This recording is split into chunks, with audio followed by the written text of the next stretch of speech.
Olá, tudo bem com vocês?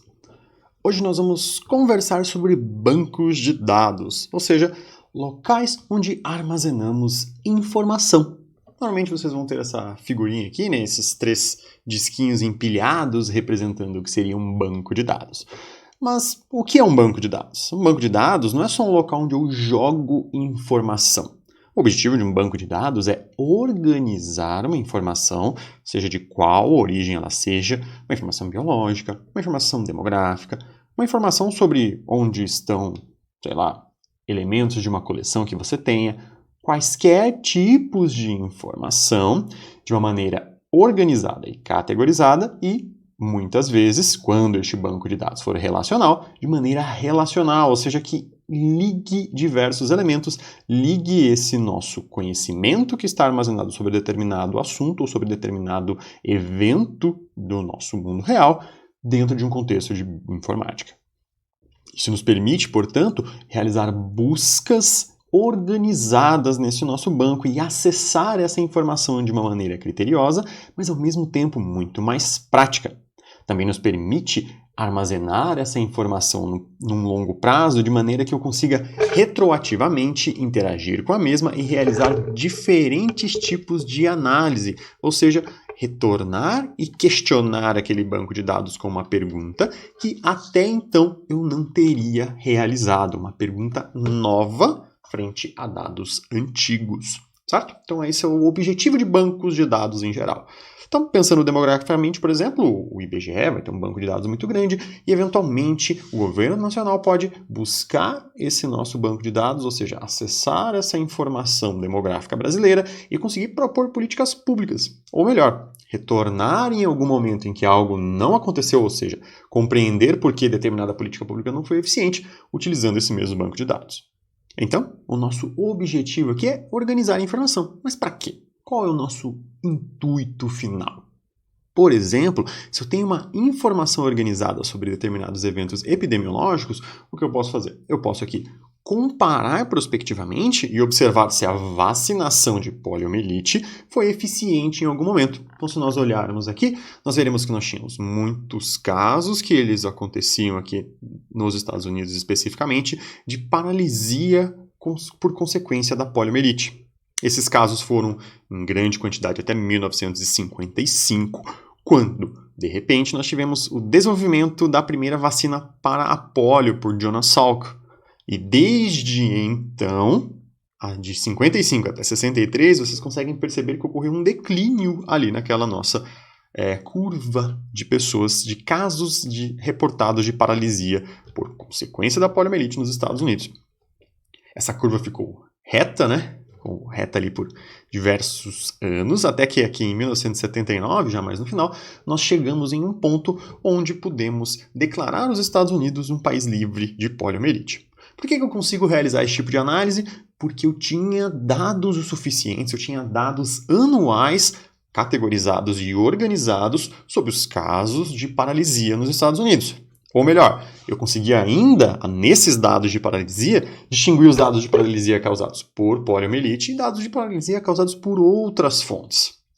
Mais ainda, além de categorizar esses dados de poliomielite nos anos, eu tive mais informações, como por exemplo, quando determinadas descobertas científicas ocorreram, quando determinados momentos em termos de saúde pública foram utilizados e empregados, ali na nossa data de 1955, quando ocorreu o início da vacinação da poliomielite. Então, o que nós podemos perceber é que ter bancos de dados que organizam a informação nos permitem olhar retrospectivamente, com essa janela para o passado, e que nos forneçam informações para olharmos para o futuro utilizando essas informações prévias. Ou mesmo, nós podemos pegar um dado completamente novo e associá-lo e interpretá-lo frente a dados do passado. Este nosso gráfico anterior ali que vocês viram veio aqui deste site Our World in Data. É um site que congrega informações, é como se fosse um grande banco de dados sobre informações diversas relacionadas com a nossa sociedade, certo? Mas será que nós temos alguns bancos de dados que sejam mais específicos para problemas diretamente biológicos? Ou melhor, quais seriam esses problemas? Grosseiramente, nós temos 4 grandes eixos relacionados com bancos de dados biológicos. O primeiro deles seria justamente sequências de DNA, ou seja, eu quero conhecer, armazenar e acessar informação relacionada com DNA. Se o meu organismo ele não for baseado em DNA, eu vou precisar também armazenar sequências de RNA, mesmo porque eu gostaria de saber, no caso dos eucariotos, que por mais que sejam baseados em DNA, qual é a formação de RNA a partir dos mesmos. E outra necessidade é conhecer também sequências proteicas, porque no final das contas eu quero saber qual é o peptídeo produzido em cada situação de um determinado genoma. E como eu falei, nós precisamos relacionar essas informações. Então eu preciso não só das informações associadas com cada um desses elementos isoladamente, mas eu preciso compreender os processos de interação entre essas diversas moléculas, como elas em concerto atuam em prol da realização da expressão de um determinado fenótipo. Por isso, hoje nós vamos dar aí um peão sobre diversas plataformas relacionadas com a organização de bancos de dados biológicos. O primeiro banco de dados que nós vamos conferir, que é até injusto chamar de um banco de dados, é o do NCBI, ou National Center for Biotechnology Information, que no seu navegador de preferência, no seu buscador predileto, procure por NCBI e vamos acessar o mesmo.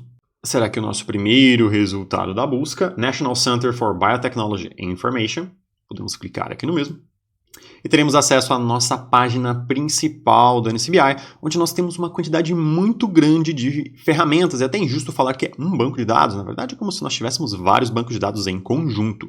Entre eles, o que merece uma menção especial é aqui o Nucleotide.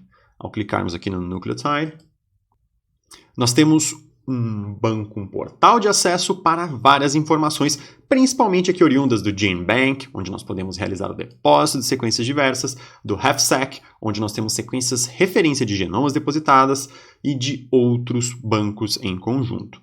Aqui, por exemplo, eu posso realizar a busca de qualquer região genômica de qualquer organismo. Por exemplo, eu posso digitar aqui SARS-CoV-2 Spike Protein e dar um Enter. E eu vou encontrar como resultado uma página que vai me ter informações sobre a proteína de superfície, a glicoproteína de superfície do SARS-CoV-2, desse nosso coronavírus atual. Nós podemos conhecer, inclusive, um pouquinho mais sobre o genoma do mesmo. Nós podemos aqui, mais abaixo, ter efetivamente os achados nessa nossa base de dados, onde nós temos, particularmente, o genoma completo aqui de SARS-CoV-2 sendo indicado. Eu posso clicar em uma dessas entradas e eu obterei uma página parecidinha aqui como essas, onde eu tenho várias informações extremamente importantes. Então, aqui no caso eu acabei abrindo uma sequência que não tem a nossa tradução completa aqui, ela é uma sequência que tem algum tipo de problema. Mas aqui para baixo nós temos informações sobre cada tipo de peptídeo ali designado. Se eu continuar aqui, percebam lá que eu tenho um conjunto de Ns aqui, onde eu não tive o sequenciamento completo. Por quê? Porque isso aqui é uma partial CDS, ou seja, uma sequência codificante parcial, eu não tenho a informação completa como um todo. Então, de qualquer forma, esse tipo de informação vai estar aqui depositada e eu preciso criteriosamente acessar e encontrar a mesma. Dentro aqui do nosso NCBI, nós também teremos acesso a uma ferramenta muito importante chamada BLAST, mas teremos um outro vídeo dedicado somente para ela. Outro banco de dados importante, saindo um pouquinho aqui do contexto viral e indo para um contexto mais procariótico, é o Ribosomal Database Project, também conhecido como RDP, que aqui é o meu primeiro resultado. Posso dar um clique no mesmo e eu vou cair aqui na nossa página inicial do RDP. Nós temos várias ferramentas aqui disponíveis. Ferramentas essas, por exemplo, que nos permitem classificar RNAs ribossomais, fazer match de probes, ou seja, pequenas regiões que eu quero que anelem em algum local. Tenho aqui funções de genes, temos match de sequências, temos browsers de hierarquia. Nós temos um diverso conjunto de informações associadas com sequências ribossomais. Ou seja, grosseiramente, o nosso maior objetivo aqui é identificar micro-organismos de acordo com a informação ribossomal que os mesmos contêm. Ou seja, eu utilizo apenas o sequenciamento dos RNAs ribossomais, ou seja, na verdade, do gene desses RNAs ribossomais, e a partir disso eu consigo ter uma boa ideia de qual é pelo menos o gênero, ou em alguns casos até mesmo a espécie com a qual eu estou relacionando, com a qual eu estou tratando ali no meu laboratório. Uma ferramenta interessante aqui é o Hierarchy Browser, eu vou abri-lo aqui para vocês. Nós teremos a opção aqui de escolher, por exemplo, se eu quero trabalhar com linhagens que sejam tipo ou não tipo. Então, no caso, eu vou trabalhar apenas com linhagens tipo, ou seja, aquelas que definem uma determinada espécie. Eu quero apenas isolados, ou seja, não quero material não cultivável em laboratório. Eu quero sequências com mais de 1.200 pares de base, ou seja, que tem uma completude maior do nosso RNA ribosomal, de boa qualidade. Eu quero a taxonomia nomenclatural e não a que o NCBI usa, ou seja, o que seria ali a nossa mais oficialmente aceito dentro da área das bactérias e de procariotos. Eu vou cair aqui nessa nossa paginazinha com diversos filos aqui, primeiros domínios, né? Domínio bactéria, domínio arqueia, domínio fungo. Eu posso escolher aqui um filo aleatório, vir aqui, por exemplo, em Bacteroidetes e clicar no mesmo. Dentre as nossas famílias de Bacteroidetes, eu posso escolher aqui Flavobacteriaceae como a nossa família de interesse. E eu posso estar particularmente interessado no gênero Aecorivita. Eu vou clicar aqui então no mais do lado do mesmo. Eu quero adicioná-lo ao meu carrinho. Ao clicar nesse mais, percebam aqui que ele ficou vermelhinho agora, porque eu tenho a opção de clicar no menos. E eu posso, aqui em cima, clicar em Download. Agora eu tenho uma nova página aqui onde eu posso baixar as 6 sequências do gênero escolhido, já no que nós chamamos de formato FASTA. Se eu simplesmente clicar aqui no Download, eu vou ter a opção de salvar isso aqui no meu desktop. E olhando aqui esse nosso arquivo criado, se por acaso eu acessar o mesmo com o nosso bloco de notas, então vou aqui em Abrir com, mais aplicativos, bloco de notas. Eu posso observar aqui que eu já tenho até um alinhamento sendo realizado, ou seja, eu não tenho apenas a sequência, eu tenho alguns traços aqui para alinhar, para posicionar adequadamente essas nossas sequências aqui do nosso gênero escolhido, com todas as subespécies específicas. Aqui nós podemos fazer uma pequena pausa, aumentarmos aqui o nosso tamanho da tela para ficar mais fácil para vocês perceberem, para que sejam confrontados com o nosso formato FASTA. Ou seja, o nosso formato FASTA, ele sempre será designado com maior que, aqui que inicia, o nome da minha sequência, que pode ter comprimento diverso, caracteres especiais, outras informações aqui presentes. Aí eu pulo para uma outra linha e eu tenho a minha sequência como um todo propriamente dita. Percebam que essa minha sequência ela não está necessariamente em uma única linha. Eu posso ter ela em várias linhas separadas aqui. Eu só inicio uma outra sequência quando eu tiver novamente o meu maior que, o nome de uma outra sequência, e aí sim eu fizer uma quebra pulando para uma próxima linha. Se por acaso eu não realizar essa quebra, como eu coloquei aqui, eu puxei essa sequência para cima, coloquei a sequência na mesma, já no continuar aqui da nossa primeira linha, o resultado final será inadequado. Por quê? Porque ele reconhecerá isto aqui como parte do título da minha sequência. Por isso que é extremamente importante que a sequência esteja na próxima linha, e aí sim eu tenho o nosso formato FASTA completo. Outro banco de dados bem interessante é o Sequence Read Archive. O Sequence Read Archive do NCBI, ele apresenta um depósito de sequências de sequenciadores de nova geração. Vamos dar uma acessada no mesmo aqui. Nós vamos ter essa nossa telinha aqui principal do Sequence Read Archive. E aqui em cima eu posso realizar uma busca por sequenciamentos de nova geração. Vamos supor que eu esteja interessado, por exemplo, em sequenciamentos humanos. Então vou colocar aqui Human. Vou adicionar alguma informação de interesse, como, por exemplo, Prostate Cancer. Então, estou interessado em sequenciamentos humanos que envolvam câncer de próstata. Eu vou cair em uma telinha como essa, onde eu tenho diversos resultados. Então, percebam aqui que eu posso escolher se eu quero um dado controlado, que eu não tenho acesso, que eu tenho que solicitar acesso ao mesmo, ou um dado público, se eu quero trabalhar com DNA ou RNA, se eu quero exoma, ou seja, só os exons desse nosso genoma humano ou o genoma completo, o layout da biblioteca, o tipo de equipamento utilizado e outras informações. Por exemplo, eu posso acessar aqui neste nosso primeiro item essa informação aqui sobre uma célula do tipo PC3 não transfectada, mas com 1 micromolar desse item aqui chamado ICRT14. Se por acaso eu clicar na mesma, eu terei mais informações acerca aqui desse nosso banco de dados sobre o experimento em si que foi realizado. Eu posso realizar o download desse experimento e inclusive reanalisar o mesmo com um outro tipo de pergunta ou com outro tipo de interesse da minha parte. Começando a sair do domínio do DNA e avançando para as proteínas, nós vamos encontrar um banco de dados muito importante, que é o banco de dados onde eu vejo a foto dessas nossas proteínas, de uma analogia aqui, que é o Protein Data Bank. Então, Protein Data Bank. O nosso primeiro resultado aqui do Google, RCSB-PDB, é justamente o qual nós devemos acessar.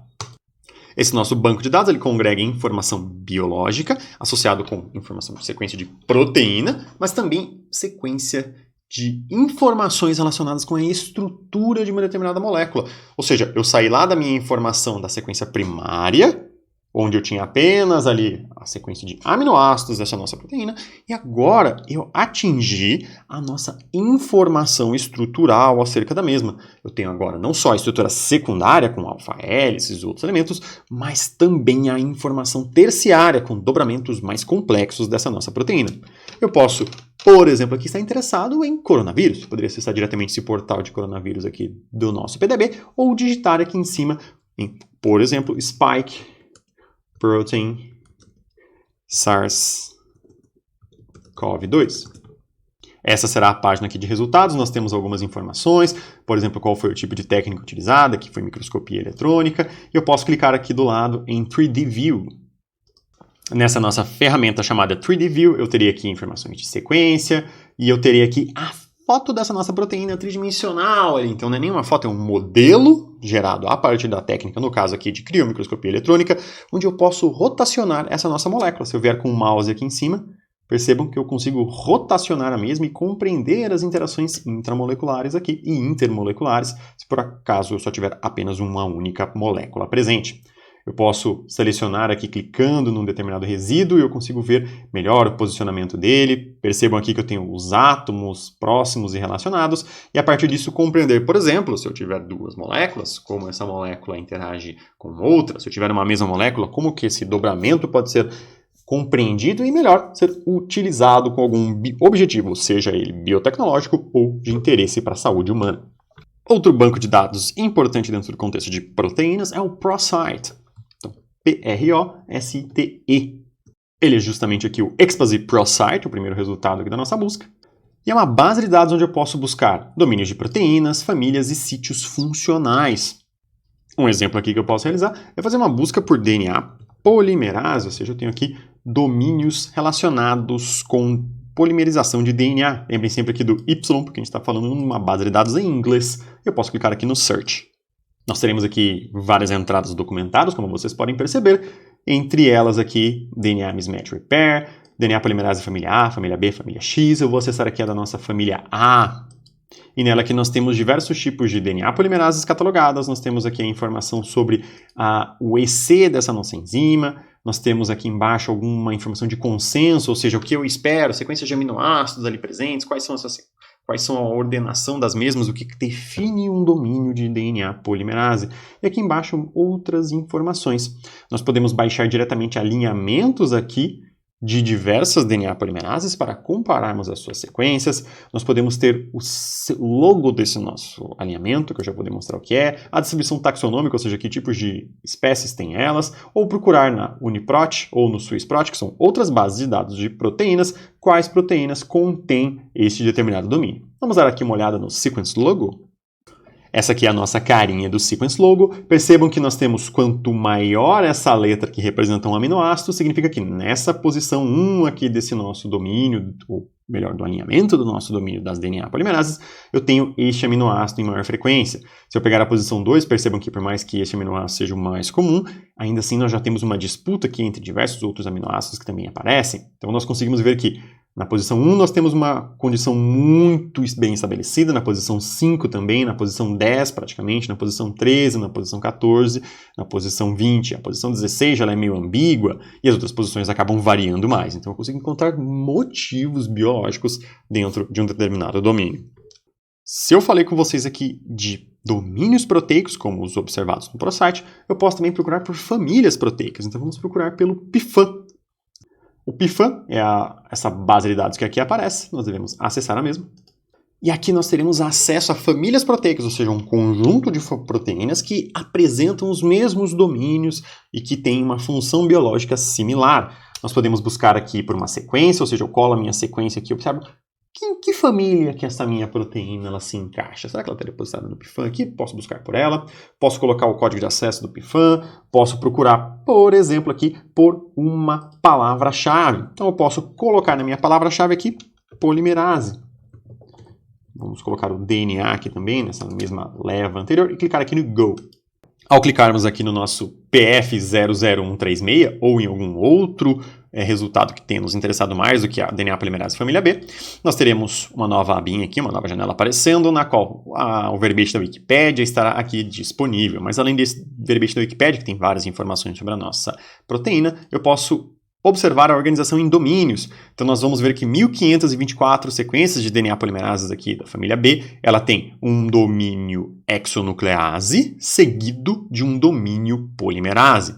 Outros modelos vão ter um domínio exonuclease seguido de um domínio polimerase e aqui no final um domínio dedo de zinco que interage com o DNA. E aí nós começamos a observar a arquitetura dos diversos tipos de DNA polimerases associadas com seus domínios distintos. E continuamos aqui podendo comparar todas essas nossas informações.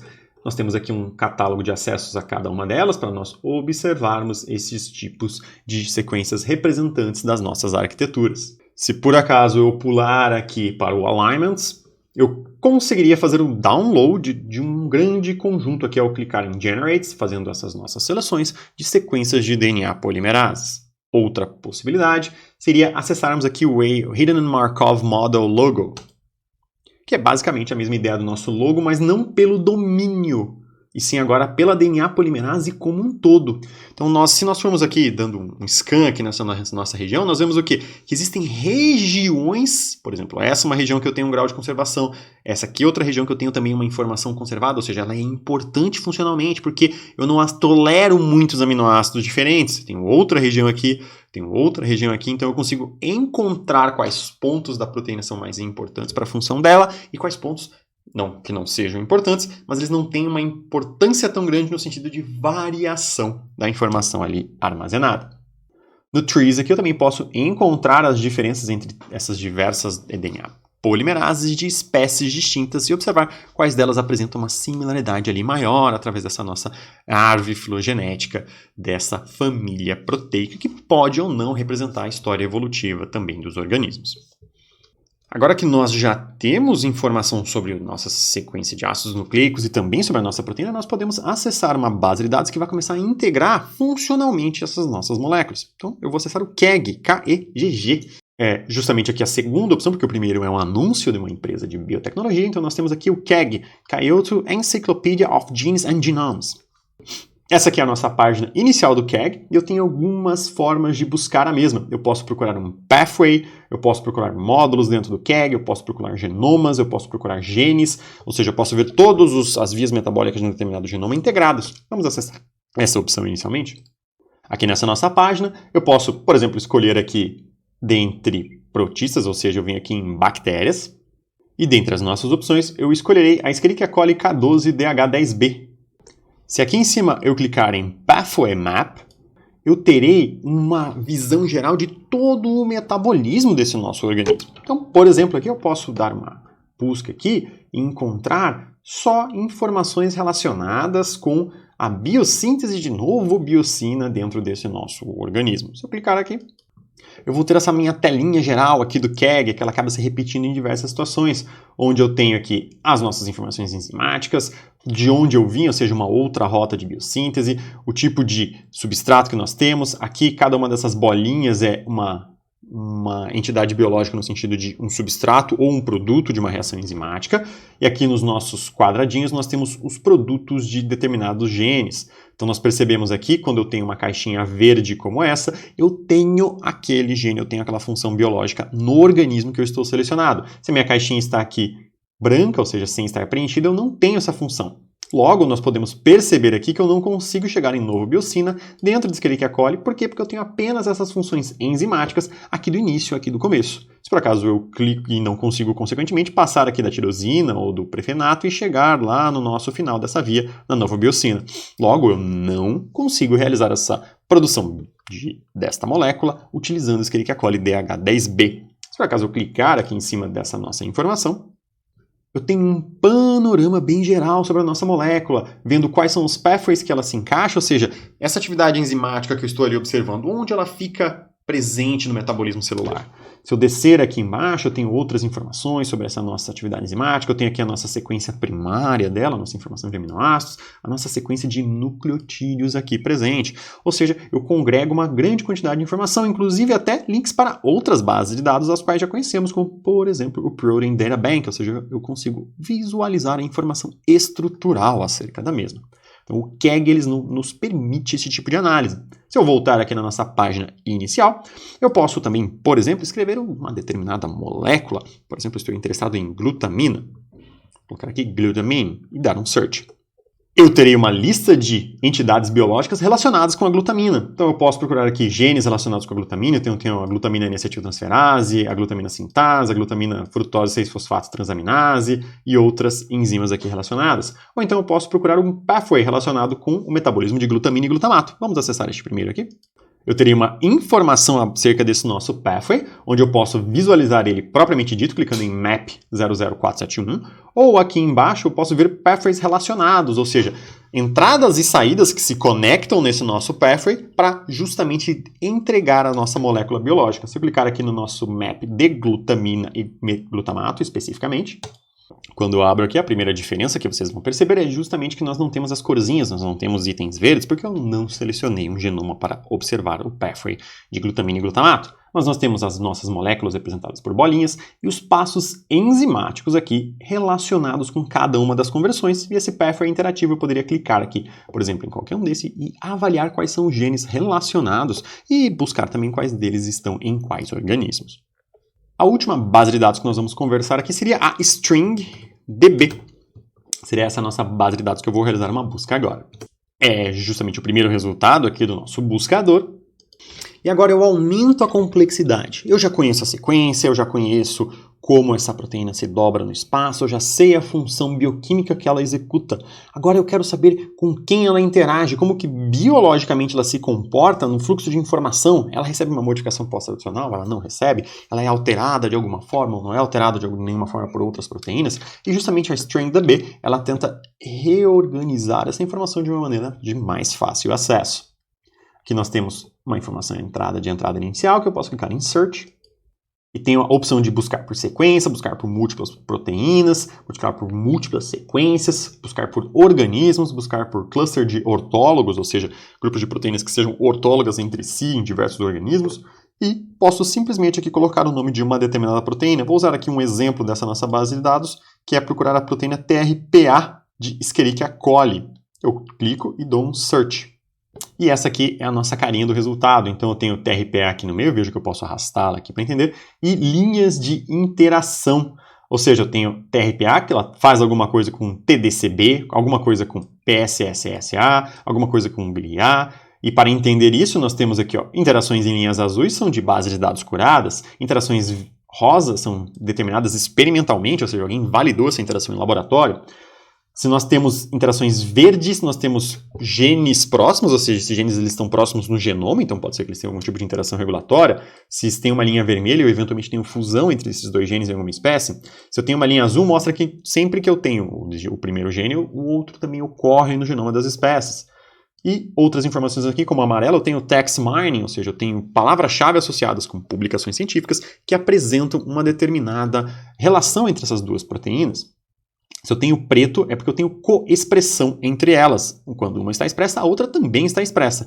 E se eu tenho essa linha aqui, azul mais clarinho, eu tenho uma homologia sendo observada entre essas proteínas, ou seja, elas são parecidas em termos de sequência e muito provavelmente têm uma origem evolutiva em comum.